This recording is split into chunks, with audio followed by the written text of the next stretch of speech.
ಏನು ಹೇಳಿ ಆ್ಯಕ್ಚುಲಿ ಇದು ಚಂದನ್ ಅವ್ರದ್ದು ಬಹಳ ವರ್ಷಗಳ ಕನಸು. ಅವಾಗಿಂದನೂ ಫ್ಲರ್ಟ್ ಮಾಡಬೇಕು ಅಂತಲ್ಲ, ಸಿನಿಮಾ ಮಾಡಬೇಕು ಅಂತ. ಸೊ ಅವಾಗಿಂದನೂ ಹೇಳ್ಕೊಂಡು ಬರೋರು, ಈ ಥರ ಒಂದು ಸಿನಿಮಾ ಮಾಡ್ತೀನಿ, ಜೊತೆಲಿ ಮಾಡೋಣ ಅಂತ. ಕೊನೆಗೂ ಒಂದು opportunity that he gave me. ತುಂಬ ಚೆನ್ನಾಗಿದೆ ಸಿನಿಮಾ. ಪ್ರತಿ ಸೆಕೆಂಡು ಇಬ್ಬರು ತಿನ್ಕೊಂಡ್ಬಿಟ್ಟಿದ್ದಾರೆ ಸಿನಿಮಾನ, ಒಂದೊಂದು ಸೀನು. ಆ್ಯಂಡ್ ಅಣ್ಣ ಅಂತ ಕರೆದ್ರಲ್ಲ ಇವ್ರನ್ನ, ಆ್ಯಕ್ಚುಲಿ ಈ ಸಿನಿಮಾ ಮಾಡೋವಾಗಲೇ ನನಗೂ ಗೊತ್ತಾಗಿದ್ದು ಇವ್ರು ನನಗೂ ಅಣ್ಣ ಆಗಬೇಕು ಅಂತ. Is my cousin actually.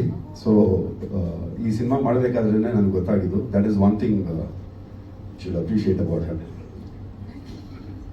But ಪ್ರತಿಯೊಂದು ತುಂಬ ಚೆನ್ನಾಗಿದೆ. ಒಂದ್ಸಲಿ ಸಿನಿಮಾ ನೋಡಿದ್ರೆ ಮತ್ತೆ ಮತ್ತೆ ನೋಡಬೇಕು ಅನ್ಸುತ್ತೆ ಸಿನಿಮಾನ, ಅಷ್ಟು ಕಾಮಿಡಿ ಇದೆ. ಆ್ಯಂಡ್ ಆಲ್ಸೋ ಈ ಒಂದು ಟೈಮಲ್ಲಿ ಈ ಥರ ಒಂದು ಸಿನಿಮಾ ತುಂಬ ಬೇಕಾಗಿತ್ತು ನಮ್ಮ ಇಂಡಸ್ಟ್ರಿಗೆ.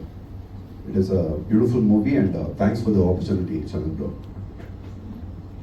Financial issues and everything, so thank you so much bro.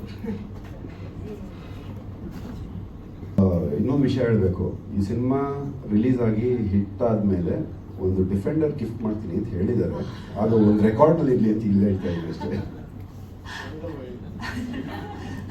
S great. ಒಂದೊಳ್ಳೆ ಕಾಮಿಡಿ ಇರುವಂತಹ ಸಿನಿಮಾ, ಫ್ಯಾಮಿಲಿ ಎಂಟರ್ಟೈನ್ ಮಾಡುವಂತಹ ಸಿನಿಮಾ. ನಮ್ಮ ಫ್ಲರ್ಟ್ ಅಲ್ಲಿ ನೀವು ಬಹುಮುಖ್ಯ ಪಾತ್ರದಲ್ಲಿ ಅಭಿನಯಿಸಿದ್ದೀರಾ ಅನ್ನೋದು ನಮ್ಮೆಲ್ಲರಿಗೂ ಕೂಡ ಖುಷಿ ವಿಷಯ. ನಿಮ್ಮ ಫ್ಲರ್ಟ್ ಜರ್ನಿ ಹೇಗಿತ್ತು? ಕಾರ್ಯಕ್ರಮಕ್ಕೆ ಬಂದಿರುವ ಎಲ್ಲರಿಗೂ ಕೂಡ ಹೃದಯಪೂರ್ವಕ ನಮಸ್ಕಾರಗಳು. ಅವರು ಚಂದನ್ ಅವ್ರ ಕಥೆ ಹೇಳಿದಾಗಲೇ ಬಜೆಟ್ಟು ಅಂತಂದ್ರು ನನಗೆ. ಇವಾಗ ಗೊತ್ತಾಯ್ತು ಕೃಷ್ಣ ಹೇಳ್ಕೊಟ್ಟಿದ್ದದು ಅಂತ.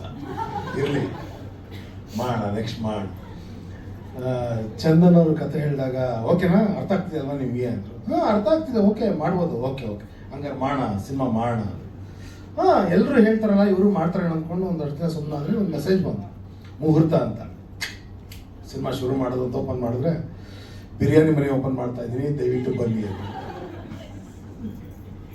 ಇದು ಸಿನಿಮಾ ಮೋಸ್ಟ್ಲಿ ಆಮೇಲೆ ಮಾಡ್ಬೋದೇನೋ ಅಂತ ಇನ್ನೊಂದು 6 ತಿಂಗಳು ಬಿಟ್ಟರೆ ಇನ್ನೊಂದು ಮೆಸೇಜ್ ಬಂತು, ಮುಹೂರ್ತ ಅಂತ.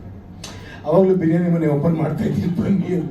ಓಯ್ ಸಿನಿಮಾ ಬಿಟ್ಬಿಟ್ಟಲ್ಲ ಅಣ್ಣ, ಸುಮ್ಮನೆ ಮೆಸೇಜ್ ಹಾಕೊಂಡು ಬಿರಿಯಾನಿ ಮನೆಗೆ ಇನ್ನೇನು ಕಣ ಬಿರಿಯಾನಿ ಸುಮ್ಮನೆ ಅದೇ 3ನೇ ಸತಿ ಮೆಸೇಜ್ ಹಾಕ್ದಾಗ ಅನ್ಕೊಂಡೆ, ಗುರು ಹೋಗ್ಬಿಟ್ಟು ದಯವಿಟ್ಟು ಬಿರಿಯಾನಿಗಾದ್ರೆ ಬೇಡ, ಸಿನಿಮಾ ಆದರೆ ಮಾಡೋಣ ಅನ್ಕೊಂಡು ಹೋದ್ರೆ ಮನೆಗೆ ಸ್ಕ್ರಿಪ್ಟು ಒಳಗಡೆ ಬಿಟ್ಟಿದ್ದಾನೆ ಅಣ್ಣ. ಏ ನಂಬರ್ ಸಿಗೋನಲ್ಲಿ 17A ಸಿ ನಂಬರ್ ಹತ್ಕೊಡು ಅವಲೇ ಇದ್ಕೊಡು. ಓ ಈಗ ಸಿನಿಮಾ ಮಾಡ್ತಾನೆ ಅಂತ ಅನ್ನಿಸ್ತು ನನಗೆ. ನಿಜ ಹೇಳ್ತೀನಿ, ನನಗೆ ನಟನಿಗಿಂತ ಹೆಚ್ಚಾಗಿ ನಿರ್ದೇಶಕನಾಗಿ ತುಂಬ ಇಷ್ಟ ಆದರು ನನಗೆ. ಒಬ್ಬ ನಟನಿಗೆ ಏನೆಲ್ಲ ಬೇಕೋ ಅದೆಲ್ಲ ಇದೆ ನನಗೆ ಈ ಸಿನಿಮಾದಲ್ಲಿ. ಹೌದು, ಗಿರಿ ಚೆನ್ನಾಗಿ ಮಾಡ್ತಾನೆ ಅಂತ ಹೇಳ್ಕೊಳಕ್ಕೆ ನನ್ನ ಹತ್ರ ಒಂದು ಸಿನಿಮಾ ಇದೆ ಅಂತ ಹೇಳೋದ್ರಲ್ಲಿ ನಿಜವಾಗ್ಲೂ 2 ಮಾತಿಲ್ಲ. ಈ ಸಾಂಗ್ನ ಎಡಿಟಿಂಗಲ್ಲಿ ತೋರಿಸಿದಾಗ ಆ ಜೀವ ಜೀವ ನೀನೆ ಅಂತ ಸಾಂಗ್ ಬಂತು. ನಾನು ಕೇಳಿ ತುಂಬ ಥ್ರಿಲ್ ಇದು ಸೀನಲ್ವ ಮಾಡಿದ್ದು ನಾವು, ಸಾಂಗ್ ಹೆಂಗಾಯ್ತಿದ್ದು ಅಂತ. ಡೈರೆಕ್ಟರ್ ಅಲ್ವಾ, ಥಿಂಕ್ ಮಾಡ್ತಾ ಇದ್ದೀನಿ. ಆಯ್ತಪ್ಪ, ಓಕೆ, ಇಷ್ಟು ಮಾಡಿದ್ಮೇಲೆ ಆಯ್ತು, ಓಕೆ ಅಂತ ಸುಮ್ಮನೆ ಅದು ಟೆನ್ಷನ್ ತಡ್ಕೊಳಕ್ಕಾಗಿದ್ರೆ ಫ್ರೆಂಡ್ಶಿಪ್ ನಾನು ಹಾಡಬೇಕಾ ಅಂತ ಒಂದೊಂದ್ಸತಿ ಕೆಳಗಿಂದ ಮೇಲೆ ನೋಡ್ಬಿಟ್ಟ ಹಂಗೆ, ನೀವು ಆ್ಯಕ್ಟ್ ಮಾಡೋದು ಅಂದರೆ ಹಾಡಿಸ್ಬೇಕಾ ಅಂತ. ಒಂದು ಸತಿ ಸೀನ್ ಹಾಡಿಸಿ, ನನಗೆ ಹೇಳಿಲ್ಲ ಯಾರಿಗೆಲ್ಲ ಹಾಡಿಸಿದ್ದಾರೆ ಅಂತ. ಒಂದ್ಸರಿ ಹಾಡಿಸಿದ ಮೇಲೆ ಆ ಸೀನ್ ಜೊತೆ ನೋಡಿದಾಗ ಗ್ಲಿಟ್ರ್ ಬಂದ್ಬಿಡ್ತು ಕಣ್ಣಲ್ಲಿ, ಏನೇ ಇಷ್ಟು ಚೆನ್ನಾಗಿದೆ ಅಂತ. ಯಾರು ಹಾಡಿದ್ದು ಅಂದರೆ ಅವಾಗ ಹೇಳಿದ್ದು ನನಗೆ, ಕಿಚ್ಚ ಸುದೀಪ್ ಅವ್ರು ಹಾಡಿದ್ರು ಅಂತ. ನಿಜವಾಗ್ಲೂ ಇದು ಒಂದು ಫ್ರೆಂಡ್ಶಿಪ್ ಆ್ಯಂಥಮ್ ಅಂತಲೇ ಹೇಳೋದಕ್ಕೆ ಇಷ್ಟಪಡ್ತೀನಿ ನಾನು. ಸೀನಲ್ಲಿ ಶೂಟ್ ಮಾಡ್ಬೇಕಾದ್ರೆ ಪ್ರತಿ ಸತಿ ಸಾಧು ಸರ್ ಇದ್ದಾರೆ. ನಾಳೆನಾ? ಇಲ್ಲ ನೆಕ್ಸ್ಟ್ ಡೇ ಶೂಟಿಂಗ್ ಮಾಡ್ತಾ ಸಾಧು ಸರ್ ಇದ್ದಾರೆ. ನಾಳೆನಾ? ಇಲ್ಲ. ಮತ್ತು ಯಾವತ್ತು? ಇನ್ನೂ 15 ದಿನಕ್ಕೆ ಯಾಕೆ ಇವಾಗಲೇ ಹೇಳ್ತಾ ಇದ್ದೀರ? ಅವ್ರು ಈಸ್ ಪ್ರಿಪೇರಿಂಗ್. ಹೆಂಗೆ ಮಾಡಬೇಕು, ಸಾಧುವ್ರ ಜೊತೆ ಹೆಂಗೆ ಮಾಡಬೇಕು, ಶ್ರುತಿಯವ್ರ ಜೊತೆ ಹೆಂಗೆ ಮಾಡಬೇಕು, ಅವಿನಾಶ್ ಜೊತೆ ಹೆಂಗೆ ಮಾಡಬೇಕು ಅಂತ.